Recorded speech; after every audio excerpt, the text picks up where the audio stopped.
What's going on, guys? Nibblite here, back with some more Evertale, and today is going to be part 1 of the roadmap to success.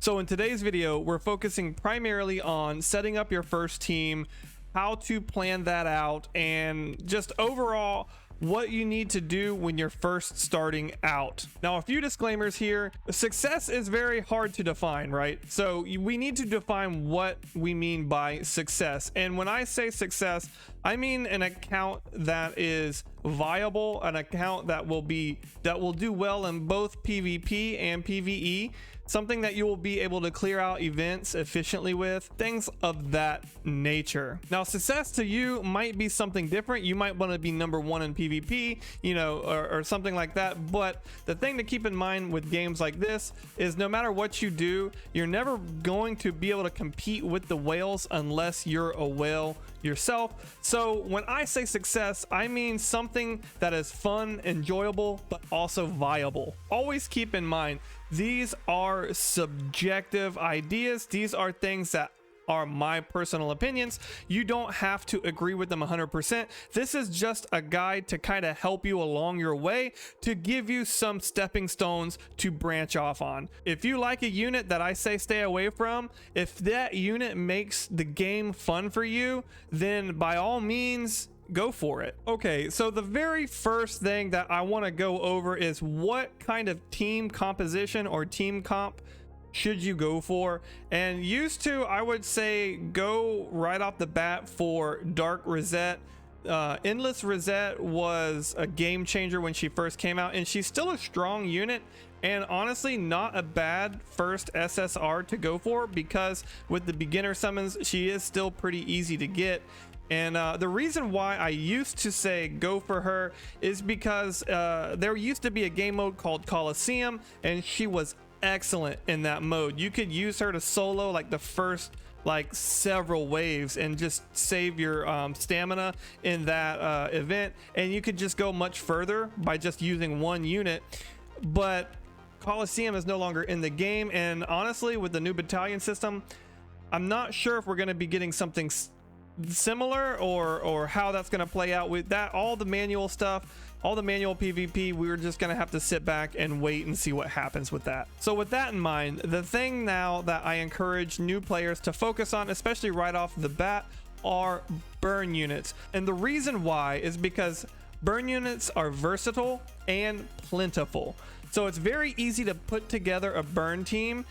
Even with SSRs, there are a lot of burn type SSRs. So it's easy to go ahead and build up a team, and the synergy is easy to build up as well. Not only that, burn teams are very versatile. You can go overdrive, you can go crisis, you can go pure burn, and you have the added benefit of being immune to stuns. So it is a very powerful comp, and it's easy to branch off into other compositions. Going burn first makes it easier to build your first team that you're going to be able to use to set up your account for success. Okay, so once you've decided what kind of team composition that you want to run, you're going to have to decide whether you want to reroll or not.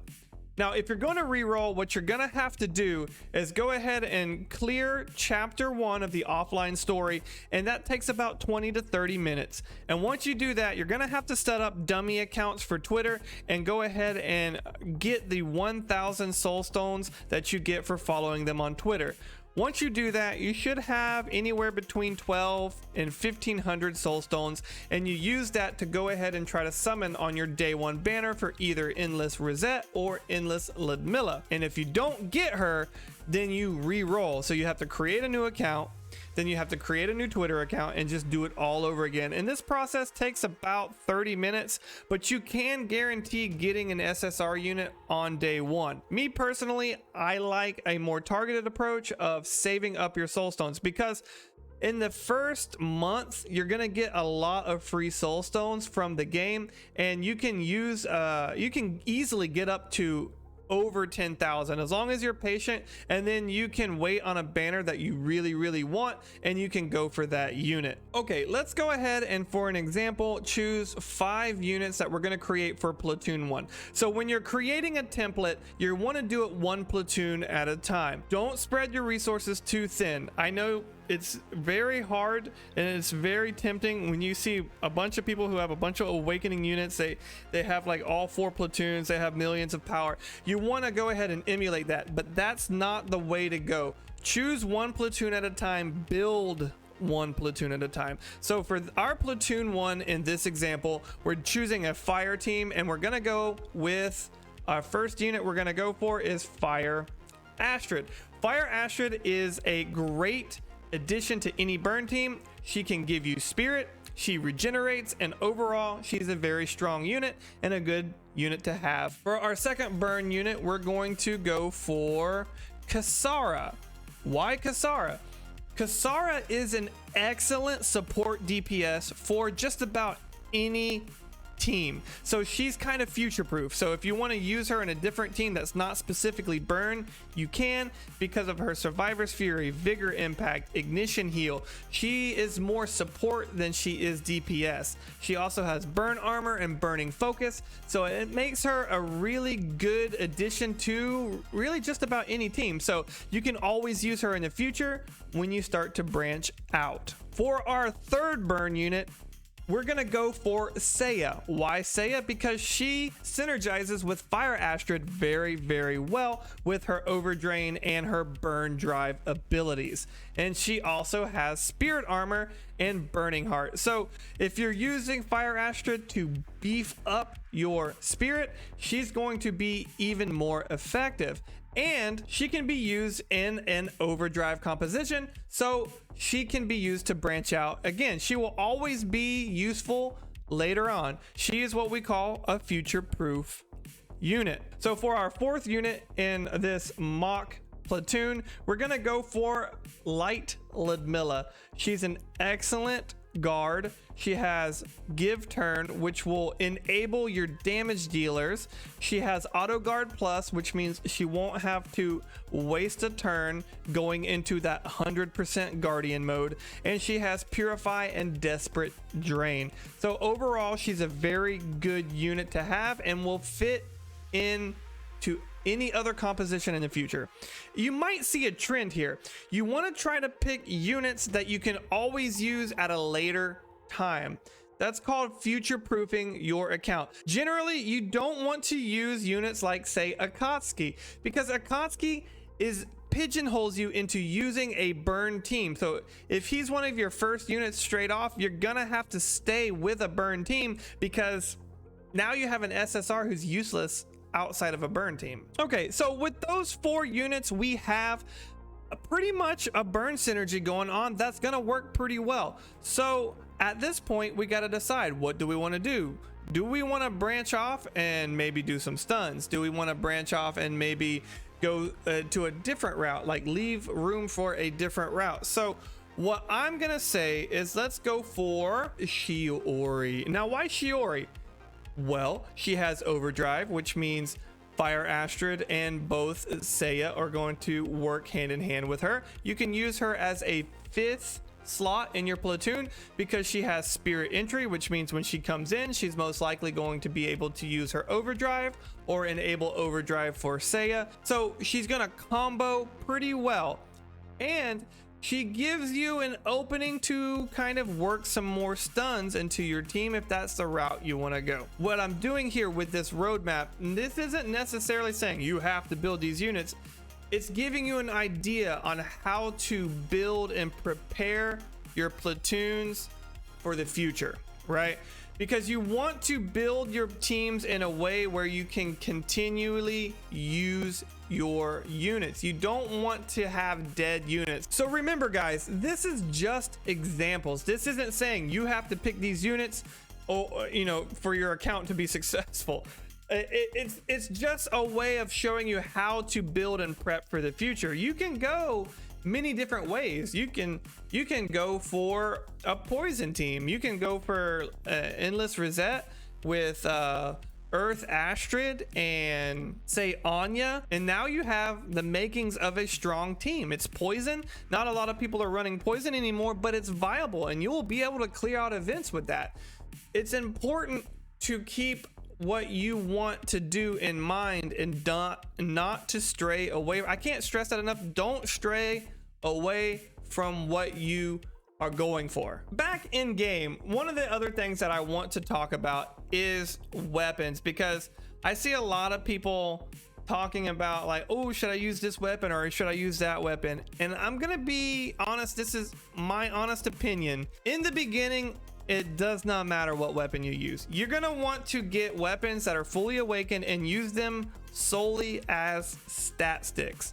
Doesn't matter, because when you're first starting out, for the first 6-7 months, maybe even longer, when you're building an account free to play, it's a long process, and it doesn't really matter. You can, if you're lucky enough to get a good weapon awakened from a banner, you go ahead and use it. But using the free SSR fully awakened weapons that you get from events is a good route to go. And it's not, it's all you got to do is put it on somebody. It doesn't matter. Put it on your strongest unit and pair your strongest unit with your strongest weapon. That's how to go about it. And then once you start actually like getting to where you're building full teams, 1 platoon, maybe even 2 platoons, then you can start looking at actually equipping weapons properly, or properly, meaning that then you want to start going, well, are they a hammer user, are they a sword user, are they a mace user, etc, etc. As you can see here, my endless Rosette, I have her with the scale shatter. Why? Because it's the biggest stat bonus that I have for her, and having that 9,000 attack and the 70,000 HP that it gives me is going to supersede anything at the moment that I can use for her. Like, my stats aren't the highest. You can see I only have like 15 million battle power, or whatever you want to call it, and I'm almost at floor 300 in the tower, because it's all about stats. You just need to front load your platoon with stats,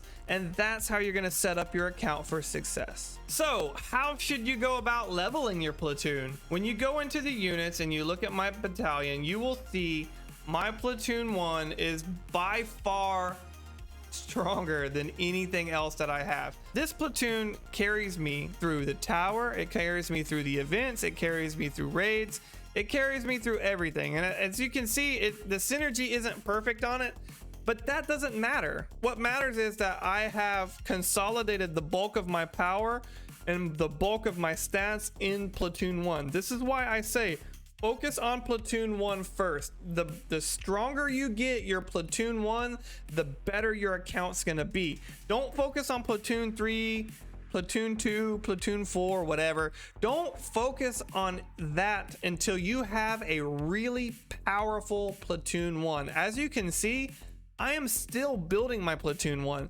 My platoon 1 is not complete. Now, for clearing events, I have found that having a really strong DPS helps you clear out the events. So that's why I have invested a lot into my endless Rosette, because she is my main damage dealer for this account.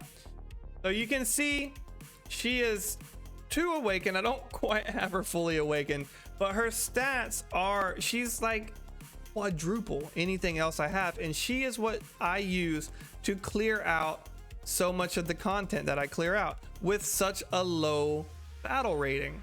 So if you haven't gotten it so far, it's very important to consolidate your power, consolidate your stats into 1 platoon, and then focus from there. It's very, very important that you only focus on building 1 platoon at a time. You're gonna go much further that way. So just as a recap for today's video, figure out what kind of team composition that you want to run. Stick to that composition. Do not stray from that composition. Do not stray from that game plan. Decide if you're starting off whether you want to reroll or not. If you're saving your soul stones, save your soul stones and do not summon off banner. If you're going for a unit, wait for that unit.